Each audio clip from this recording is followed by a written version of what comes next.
পহেলা বৈশাখ বাংলা নববর্ষ ১৪৩৩ উপলক্ষে লক্ষ্মীপুরের রায়পুর উপজেলা প্রশাসন কর্তৃক নানামুখী কর্মসূচির আয়োজন করা হয়।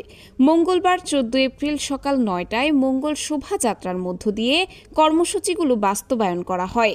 লক্ষ্মীপুরের রায়পুর উপজেলা প্রশাসন কর্তৃক প্রথমেই রায়পুর সরকারি মার্চেন্টস একাডেমির মাঠ থেকে শুরু করে রায়পুর উপজেলা পর্যন্ত মঙ্গল শোভাযাত্রা, অতঃপর উপজেলা প্রাঙ্গণে সাংস্কৃতিক অনুষ্ঠান, হাঁস খেলা এবং হাড়ি ভাঙা খেলার মধ্য দিয়ে কর্মসূচির সমাপ্তি হয়।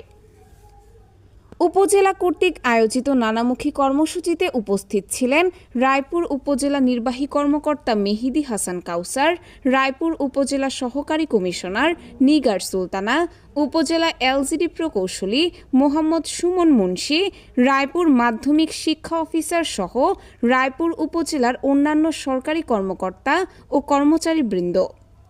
এছাড়াও উপস্থিত ছিলেন বিভিন্ন রাজনৈতিক নেতৃবৃন্দ, শিক্ষক, শিক্ষার্থী, অভিভাবকবৃন্দ ও গণমাধ্যম কর্মীগণ।